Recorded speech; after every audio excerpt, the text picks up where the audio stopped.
Like some kind of strange shadow. Kind of weird. Must be the weird way of the lighting or something. I don't know. Let's make sure the devil ain't around here. Keep him away. Anyways, we are at, let's see, 29 in Genesis. So, just so you know, we have learned that even a wife and a son will deceive a father into going against his will, which is, oh, there we go. That's better. And against something very important to him, right? Something that he has thought about and planned.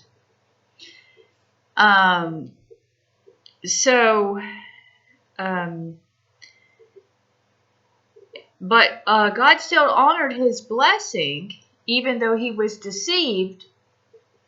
But it's important to remember that even your closest, most loved ones can and will deceive you. Not everyone, of course, but people will deceive you. And then we're going to learn about forgiveness too. And we're going to learn about shame and embarrassment, of course. Because these people are Christians. They've got God walking with them. They believe in God. They know God. And they still sin. And that's, you have a lot of people that will say, oh, that person's going to hell. That person's going to hell. Anyways, it's like God says, no one knows whose name is written in the book of life. But all it takes is to believe in Jesus Christ as your Lord and Savior and know that He is the Son of God. He is the King. He is our King. He is the Son of Man. And we are to try to be like Him, and we are to follow these rules the best we can. But we know that we are not perfect.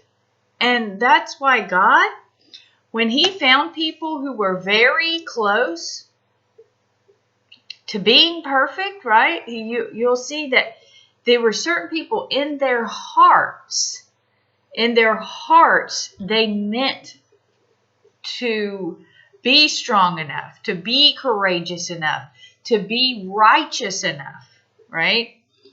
And God knew their heart. So He knew that the things they were doing were not due to evil, right? They weren't trying to be evil. They truly were trying to be good. But as man, we are not as strong, and we just have to fight that battle. And, we'll understand a lot of this once we have passed and we're with God. But until then, we just have to fight that good fight and learn our lessons just like we're learning as we read right here in the Bible. Okay, so then, all right, so now Jacob goes on his journey. So Jacob went on his journey and came to the land of the people of the east. And he looked and saw a well in the field, and behold, there were 3 flocks of sheep lying by it. For out of that well they watered the flocks. A large stone was on the well's mouth. Now all the flocks would be gathered there, and they would roll the stone from the well's mouth, water the sheep, and put the stone back in its place on the well's mouth. And Jacob said to them, My brethren, where are you from? And they said to him, We are from Haran. And he said to them, Do you know Laban, the son of Nahor? So he said to them, Is he well? And they said, He is well. And look, his daughter Rachel is coming with the sheep. Then he said, Look, it is still high day. It is not time for the cattle to be gathered together. Water the sheep and go and feed them. But they said, We cannot until all the flocks are gathered together, and they have rolled the stone from the well's mouth. Then we water the sheep." Now while he was speaking with them, Rachel came with her father's sheep, for she was a shepherdess. And it came to pass, when Jacob saw Rachel the daughter of Laban his mother's brother, and the sheep of Laban his mother's brother, that Jacob went near and rolled the stone from the well's mouth and watered the flock of Laban his mother's brother. Then Jacob kissed Rachel and lifted up his voice and wept.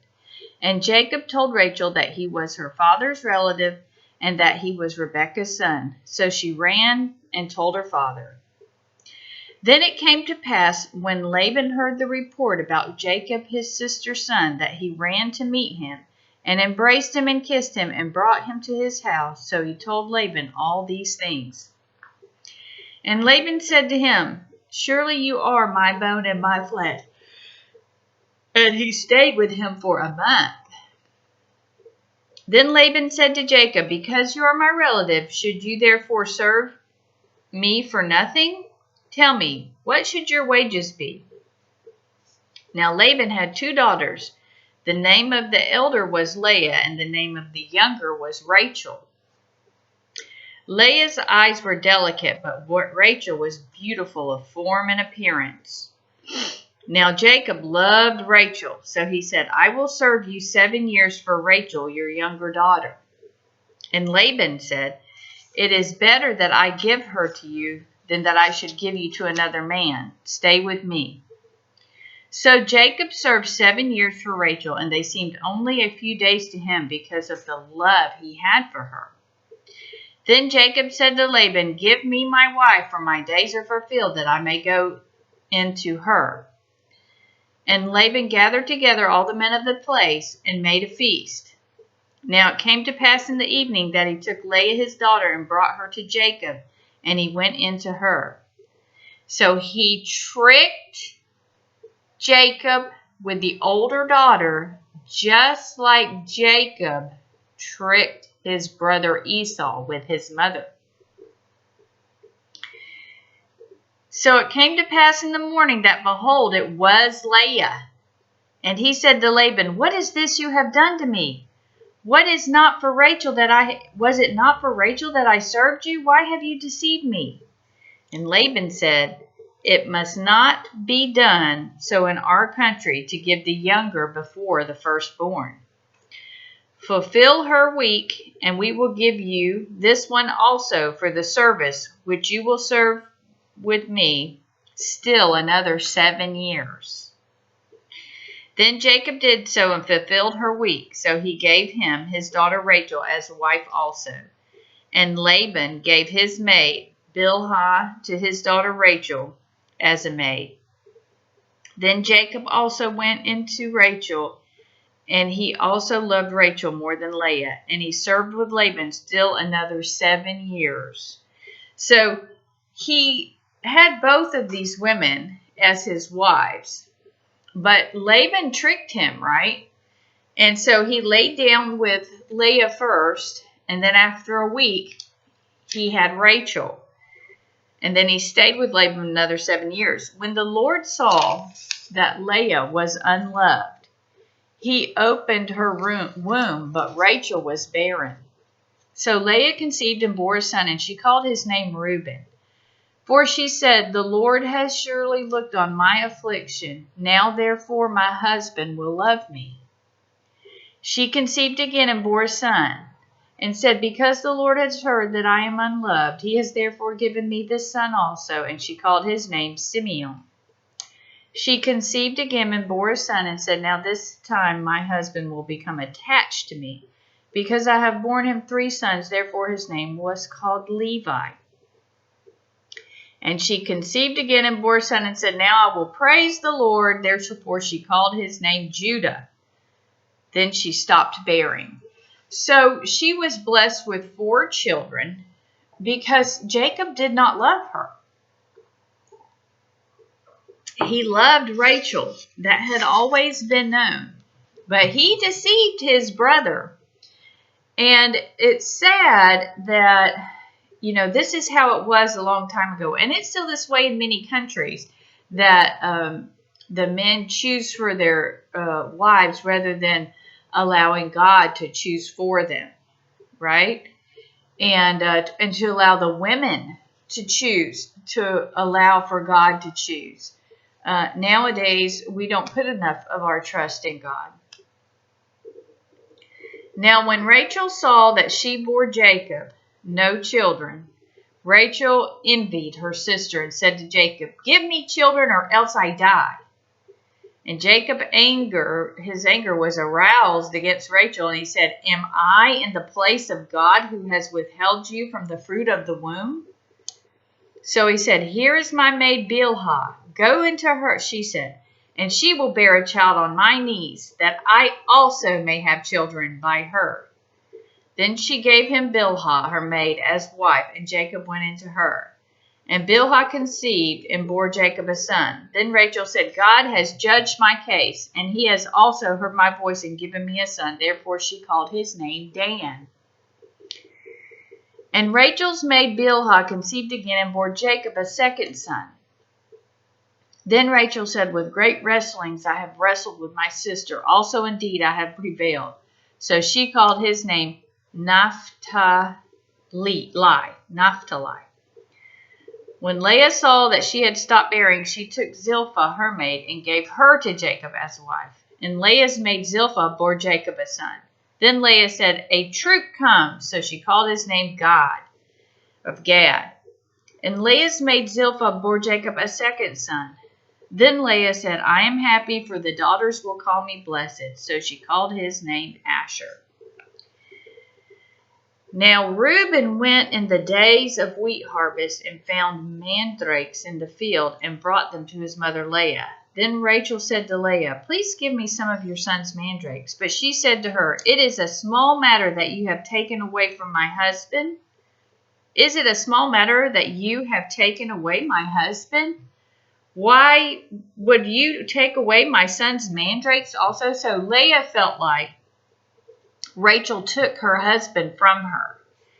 And Rachel said, Rachel felt like, then Rachel said to Leah, "Please give me him." But she said to her, and Rachel said, "Therefore he will lie with you tonight for your son's mandrakes." So she said she was going to send Jacob in there to lie with Leah for her son's mandrakes, right? Because Jacob loved Rachel. When Jacob came out of the field in the evening, Leah went out to meet him and said, "You must come in to me, for I have surely hired you with my son's mandrakes." And he laid with her that night. And God listened to Leah, and she conceived and bore Jacob a fifth son. Leah said, "God has given me my wages, because I have given my maid to my husband." So she called his name Issachar. Then Leah conceived again and bore Jacob a sixth son. And Leah said, "God has endowed me with a good endowment. Now my husband will dwell with me, because I have borne him six sons." So she called his name Zebulun. So now she's thinking, hold on one second.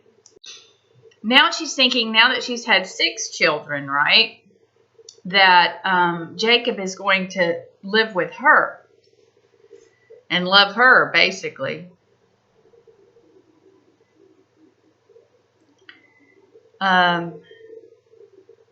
Zebulun. Afterward she bore a daughter and called her name Dinah. Then God remembered Rachel, and God listened to her and opened her womb. And she conceived and bore a son, and said, "God has taken away my reproach." So she called his name Joseph, and said, "The Lord shall add me another son."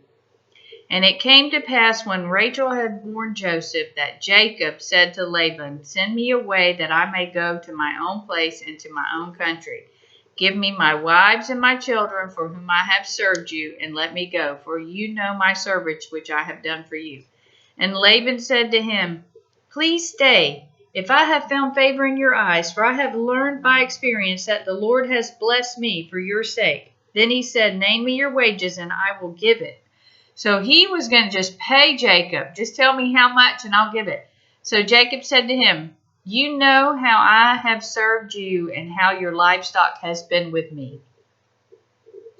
For what you had before, I came was little, and it has increased to a great amount. The Lord has blessed you since my coming, and now, when shall I also provide for my own house? So he said, what shall I give you? And Jacob said, you shall not give me anything. If you will do this thing for me, I will again feed and keep your flocks. Let me pass through all your flock today, removing from there all the speckled and spotted sheep, and all the brown ones among the lambs, and the spotted and speckled among the goats, and these shall be my wages. So my righteousness will answer for me in time to come. Remember, his righteousness. When the subject of my wages comes before you, every one that is not speckled and spotted among the goats, and brown among the lambs will be considered stolen if it is with me. And Laban said, oh, that I were according to your word. So he removed that day the male goats that were speckled and spotted, all female goats that were speckled and spotted, every one that had some white in it, and all the brown ones among the lambs, and gave them into the hands of his sons. Then he put 3 days' journey between himself and Jacob fed the rest of Laban's flocks. Now Jacob took for himself, so Jacob sent his sons with all of the speckled and spotted, Now Jacob took for himself rods of green poplar, and of the almond and chestnut trees, peeled white strips in them, and exposed the white which was in the rods. And the rods which he had peeled he set before the flocks in the gutters and the watering troughs where the flocks came to drink, so that they should conceive when they came to drink. So the flocks conceived before the rods, and the flocks brought forth streaked, speckled, and spotted. Then Jacob separated the lambs and made the flocks face towards the streaked and all the brown in the flock of Laban. But he put his own flocks by themselves and did not put them with Laban's flocks. And it came to pass, whenever the stronger livestock conceived, that Jacob placed the rods before the eyes of the livestock in the gutters, that he might conceive among the rods. But when the flocks were feeble, he did not put them in. So the feebler were Laban's, and the stronger were Jacob's. Thus the man became exceedingly prosperous, and had large flocks, female and male servants, and camels and donkeys. Okay, so let's